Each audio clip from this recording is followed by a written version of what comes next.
Hi everyone, welcome to my channel. Guys, आज मैं Taekook fan fiction my rude husband का part 12 explain करने वाली हूँ। और आज की पार्ट बहुत ही ज़्यादा हॉट एंड सिजलिंग होने वाली है मेरे ख्याल से। तो आप लोगों के लिए एक स्वीट सा वार्निंग, आप लोग पहले से ही ईयरफोन को अपनी कान में डाल लीजिए, ठीक है। लेकिन उससे पहले मैं कुछ क्वेश्चन का जवाब दे देती हूँ। आप लोगों में से बहुत सारी लोगों ने क्वेश्चन करके पूछा है, दी आपको क्या हुआ है, आपका मूड ख़राब क्यों है।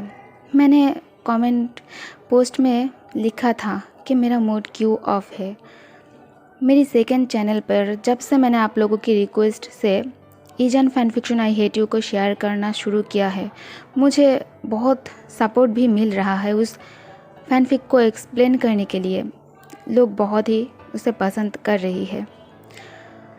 लेकिन फिर अचानक से पता नहीं क्यों और कौन है जो मेरे पीछे पड़े हैं, बहुत ही अजीब अजीब तरह से कमेंट होना चालू हो गया था। फिर मैं वो सब कुछ इग्नोर कर रही थी। अब तक मैंने ध्यान नहीं दिया उस पर। मैं समझ गई थी 2-3 और चैनल पर इसे शेयर किया जा रहा है, शायद कोई तो होगा जो नहीं चाहता कि मैं करूँ explain.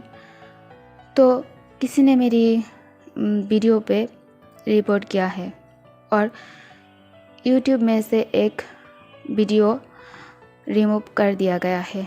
Part 9 engine fan fiction I hate you का पार्ट 9 हटा दिया गया है।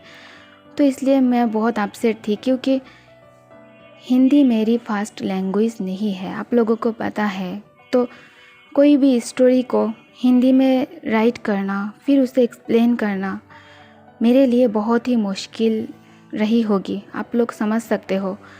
क्योंकि वो भी विदाउट हेल्प मैं खुद करती हूँ। तो जब ऐसा कुछ होता है तो दुख तो होगा ही ना। ठीक है, चलो अब इस बारे में बात नहीं करते हैं, जो हो गया वो हो गया।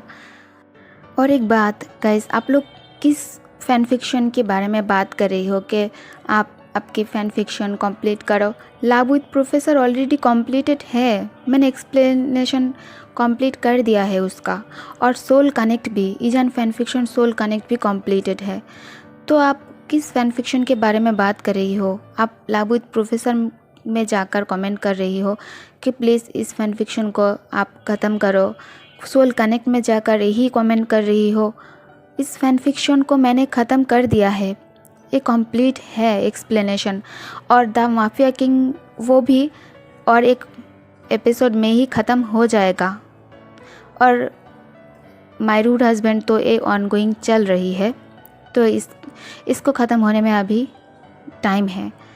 तो और आप किसके बारे में बात कर रही हो, प्लीज़ कमेंट में ज़रा क्लियरली आप लोग बताना, ठीक है। मैं समझ नहीं पा रही हूँ किसी का कमेंट कि वो लोग क्या कहना चाहते हैं। अब स्टोरी को स्टार्ट करते हैं।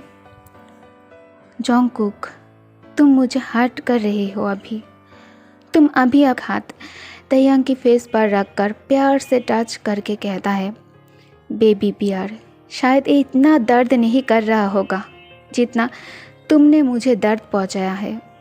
तुम बस रुको, आज रात मैं तुम्हें बताऊंगा दर्द होता क्या है।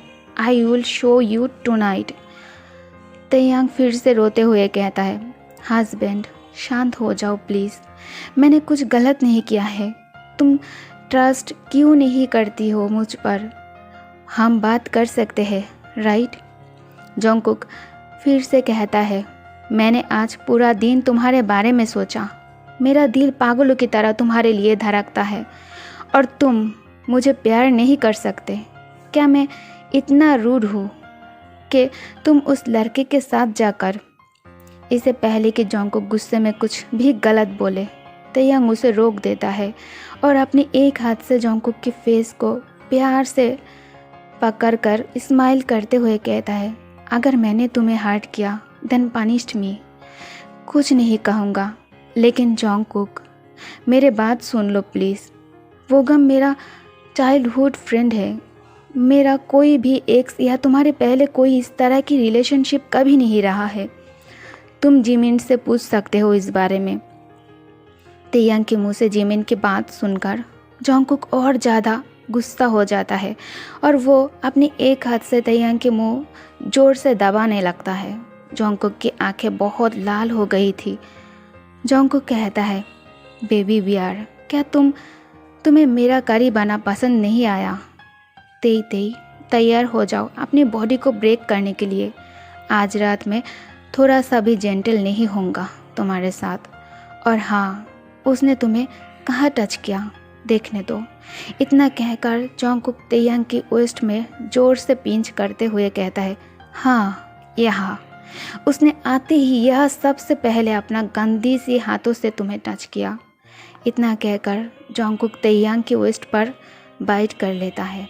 तेयंग दर्द से चिल्लाकर कहता है, जॉन्गकुक तुम पागल हो चुके हो, छोड़ो मुझे जाने दो। जॉन्गकुक एक ईविल स्माइल के साथ अब तेयंग की नेक पर अपना हाथ स्लाइड करते हुए अपनी लोअर लिप्स को बाइट करके कहता है, फिर उसने तुम्हें हक भी किया। बेबी, क्या तुमने मज़ा आया? बेबी, तुम तो कहते थे कि तुम मुझसे प्यार करते हो, है ना? तो फिर तुमने उसे अपने आप को टच कैसे करने दिया? हाँ। दूसरी तरफ बिजनेस पार्टी के बाद नामजून जिन के लिए बाहर कार में बैठकर इंतज़ार कर रहा था। जिन अपने डैड के साथ बाहर निकल रहा था। तभी उसका ध्यान नामजून पर जाता है। वो तुरंत समझ गया था कि नामजून उसके लिए ही इंतज़ार कर रहा है। जिन अपने डैड से कहता है, अप्पा, मुझे अपनी फ्रेंड से मिलना है, आप ड्राइवर अंकल के साथ घर चले जाइए, मैं बाद में कैब लेकर आ जाऊंगा। जिन के डैड कहता है, अभी क्यों मिलना है तुम्हें? कल मिल लेना, रात बहुत हो चुका है, बाहर रहना सेफ नहीं है, वो भी गार्ड के बिना। जिन एनोइंग वॉइस में कहता है, अप्पा, ये सियोल है, कुछ नहीं होगा, मैं अब छोटा नहीं रहा, मिलना ज़रूरी है। जिन के डैड मान जाता है। उनके जाने के बाद जिन नामजून की कार के तरफ बढ़ने लगता है। वो जितना मेरे करीब आने के लिए एक एक स्टेप आगे बढ़ा रहा है, पता नहीं क्यों उतना ही तेज़ी से मेरा दिल धड़क रहा है। मुझे इतना नर्वसनेस क्यों फील हो रहा है। उसे बस बात ही तो करनी है। वो अपनी सोच में बिजी था। उतने टाइम में जिन कार के सामने आ चुका था। जिन कार के विंडो पर नॉक करता है। नॉक की आवाज़ें सुनकर नामजून अपनी सेंस में आता है। वो तुरंत जिन के लिए कार का ड्रॉर ओपन करता है। जिन कार में बैठकर सीट बेल्ट पहन रहा था, लेकिन उसे हो नहीं रहा था। नामजून कहता है, क्या मैं मदद करूं? जिन बिना कुछ बोले सिर्फ स्माइल करता है, जिसे नामजून समझ जाता है कि वो भी यही चाहता है। नामजून बेल्ट पहनाने के लिए अपना हाथ आगे बढ़ाता है। तभी दोनों का हाथ एक दूसरे से टच होता है। नामजून के हाथ टच होते ही जिन की बॉडी में एक अनजानी सी सेंसेशन होने लगता है। नामजून की फेस जिन के फेस के बहुत करीब था, जिसे देखकर जिन ब्लश करने लगता है और शाय भी फील करता है फॉर द फर्स्ट टाइम। वरना जिन आज तक कभी किसी के सामने नर्वस नहीं हुआ है और ना ही कभी शाय फील किया है। वो शायद सबसे ज़्यादा अपने आप को ही प्यार करता है, लेकिन अब उसे कुछ अलग महसूस हो रहा था नामजून को लेकर। हाँ, ये हो गया है, नामजून कहता है। दोनों कार में कुछ नहीं बोल रहा था। बहुत ही शांत एटमॉस्फेयर था। जिन मन ही मन में सोच रहा था, कहाँ से बात शुरू करूँ। फाइनली नामजून कार एक पार्क के सामने आकर रुकता है और वो नामजून अपना साइलेंस तोड़कर कहता है, ये जगह तुम्हें याद है? जिन तुरंत कहता है, हाँ, यहाँ हम कॉलेज के बाद डेट के लिए आते थे। वो बात करते करते बीच में ही रुक जाता है। जब उसको रियलाइज़ होता है कि अभी वो क्या कहने वाला था। जिन के लिए सिचुएशन थोड़ा सा ऑकवर्ड हो जाता है। नामजून स्माइल करके कहता है, क्या वो सच में डेट था? तब तो हमने बहुत कुछ मिस कर दिया है। जिन कॉन्फ्यूज सा फेस बनाकर पूछता है, क्या मिस कर दिया है? नामजून कहता है, वो ही जो डेट में कपल करता है। यार जीनू, तुमने मुझे बताया क्यों नहीं कि तुम भी मेरे लिए फीलिंग्स रखते हो। ये तो मेरे लिए अनफेयर हुआ ना। मैं अभी तक यही सोच रहा था कि शायद मैं तुम्हें फोर्स कर रही हूँ इस तरह की रिलेशनशिप में आने के लिए। तुम शायद ऐसा फील नहीं करते हो। नामजोन की बात सुनकर जिनका फेस और भी ज़्यादा रेड बन चुका था, बिल्कुल एक टमाटर की तरह। तयंग पूरी तरह से काँप रहा था। वो अपना पूरी फोर्स लगा रहा था जोंगकुक को अपने ऊपर से हटाने के लिए, लेकिन वो जोंगकुक को अपने ऊपर से हटा नहीं पा रहा था। जोंगकुक बहुत ही हेवी था तयंग की वेट की तुलना में। स्ट्रगल कर करके तई अभी थकने लगा था। वो अब कोशिश करना भी बंद कर देता है। जोंगकुक तयंग की नेक पर वेट किस के साथ साथ अब उसे नेक पर बाइट भी करने लगता है। जब भी तेई दर्द से चिल्लाता है, जोंगकुक और ज़्यादा वाइल्ड बनकर उसे तंग करता है और उसके कान में कहता है, कॉल मी डैडी। तयंग लो वॉइस में कहता है, लव, आई नो मैं गलत हूँ। मुझे ऐसी ड्रेस पहनकर बाहर नहीं जाना चाहिए था। मैं फिर से ऐसा नहीं करूँगा। मैं सिर्फ़ और सिर्फ तुम्हें लव करूँगा। प्लीज़ अब मुझे छोड़ दो। मैं सांस भी नहीं ले पा रहा हूँ। कुकी बनी। जोंगकुक फिर से ठंडी सी आवाज़ में कहता है, कॉल मी डैडी। उसके टच में कहीं से भी लव नहीं था, सिर्फ और सिर्फ एंगर था। जोंगकुक अपना सारा गुस्सा तयंग पर निकल रहा था, वो भी बहुत पेनफुल तरीके से। जोंगकुक ड्रंक था तो उसे तयंग को अनड्रेस करने में प्रॉब्लम हो रही थी, तो उसने गुस्से में तेई का ड्रेस पूरी तरह से फाड़ देता है। तयंग जोंगकुक को बहुत ही अजीब नज़रों से देख रहा था, जैसे कि वो एक वाइल्ड एनिमल हो जो बहुत टाइम से भूखे हो और अब जाकर उसे अपना मील मिला है और तेई अभी उसका वो मील है जिसे वो पूरी तरह से खा जाना चाहता है। तयंग नर्वस टोन में कहता है, जोंगकुक रुक जाओ, बाद में तुम्हें इसके लिए रिग्रेट होगा। प्लीज़ डिस्गस्ट मत बनो लव। जोंगकुक स्मार्क करके कहता है, नेवर। जब तक मैं तुम्हारी बॉडी से पूरी तरह से किसी और का टच हटा नहीं देता, मैं नहीं रुकने वाला। I will take you to the heaven tonight. ये दोनों का फास्ट टाइम था। तयंग को सब कुछ पेनफुल और हेल की तरह लग रहा था। शायद जोंगकुक मुझसे प्यार नहीं करता। वो अभी भी ड्रंक है तो मुझे डर है अभी वो मेरे साथ जो कुछ भी कर रहा है, सुबह होते ही वो सब कुछ भूल जाएगा। शायद वो मुझे पेन में देखना चाहता है। तयंग एवरी मोमेंट जोंगकुक से बेक कर रहा था उसे छोड़ने के लिए, लेकिन जोंगकुक उसे नहीं छोड़ता। जोंगकुक की एवरी सिंगल थ्रस्ट और भी ज़्यादा स्ट्रॉन्गर होता जा रहा था। थोड़ी देर बाद जोंगकुक पूरी तरह से सेटिस्फाई हो गया। वो तयंग के पास लेट जाता है और तेई को अपनी बाहों में खींच लेता है, फिर उसके फोरहेड पर एक सॉफ्ट किस करता है। जिमिन बहुत प्यार से कह रहा था, इसीलिए योंगी उसे मना नहीं कर पाया। योंगी अंदर आकर उसके घर में आकर आसपास देखने लगता है, अपने नज़रें घुमाकर। क्या तुम यहाँ अकेला रहते हो? जिमिन हाँ में जवाब देता है। तुम्हारे अकेले के लिए ये बहुत बड़ा है। जिमिन किचन से लाउडली कहता है, हाँ मेरा अकेले के लिए काफ़ी बड़ा है, लेकिन शायद हम दोनों के लिए परफेक्ट है, नहीं? योंगी जिमिन की बात सुनकर स्टन रह जाता है। जिमिन दोनों के लिए कॉफ़ी लेकर आता है। योंगी जिमिन के हाथ से कॉफ़ी लेकर उसके तरफ देखते हुए कहता है, तुम इतने बोल्ड कैसे हो सकते हो? इस तरह की बातें तुम इतने आसानी से कैसे बोल सकते हो? जिमिन कहता है, फीलिंग्स बताने में देर नहीं करना चाहिए। आई थिंक हमें डेट करना चाहिए योंगी। मैं जब तयंग के साथ तुम्हारी कॉन्सर्ट में गई थी और जब मैंने पहली बार तुम्हें स्टेज पर देखा, तब से ही तुम मेरे लिए बहुत स्पेशल हो। योंगी कुछ भी बोल नहीं रहा था, तो जिमिन माहौल को थोड़ा लाइट करने के लिए स्माइल करके कहता है, कोई बात नहीं, अगर तुम ऐसा नहीं सोचते हो मेरे बारे में, हम फ्रेंड्स बन सकते हैं, राइट? यूंगी कहता है, ऐसी बात नहीं है, मुझे बस सोचने के लिए थोड़ा सा टाइम चाहिए। मैं ऐसे ही तुम्हें प्रॉमिस नहीं कर सकता जब तक मैं पूरी तरह से कन्विंस ना हो जाऊँ अपनी फीलिंग्स को लेकर।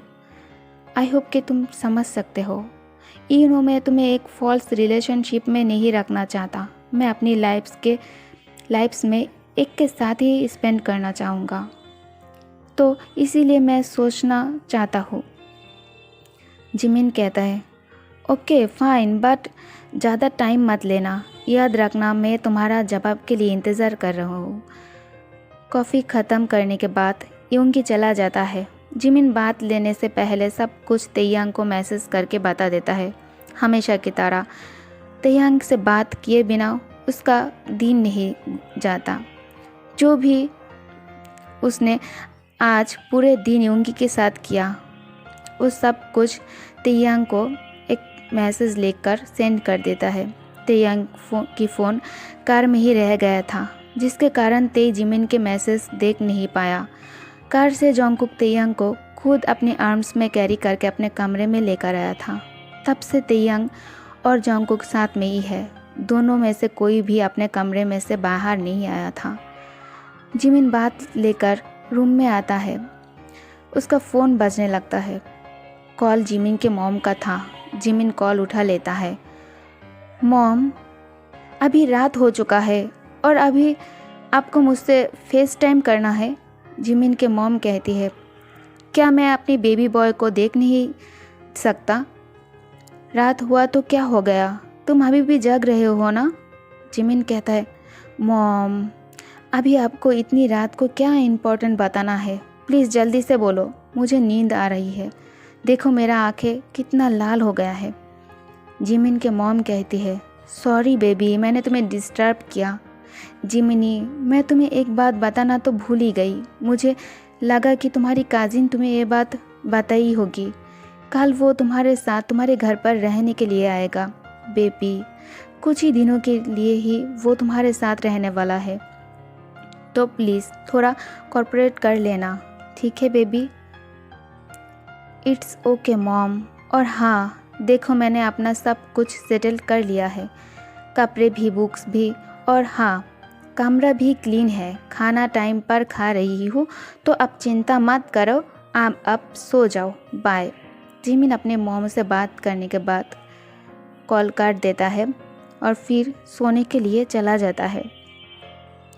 सुबह नींद से जागते ही तेयांग जोंगकुक को पीसफुली उसके बाहों में एक छोटी सी बच्चों की तरह सोते हुए देखकर स्माइल करता है और उसके फेस को टच करता है।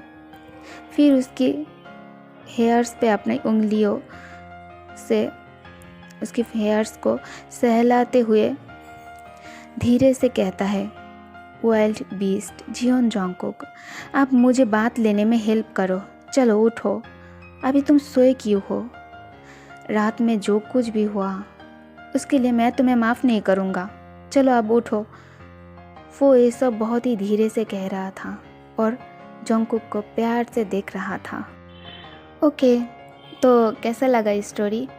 प्लीज़ कमेंट करके बताना, और हाँ, लाइक करना बिल्कुल भी मत भूलना, ठीक है? और प्लीज़ शेयर कर देना। ते कुकर बेबीज़, प्लीज़ शेयर कर देना। आई होप कि आप लोग ठीक हो और अपना ख्याल ठीक से रख रही हो, तो प्लीज़ अपना ऑथर का भी थोड़ा ख्याल रखना और अपना रेस्पॉन्स बहुत ही बढ़िया से देना, ठीक है? और चैनल को सब्सक्राइब कर देना। Thank you for watching babies. Bye bye.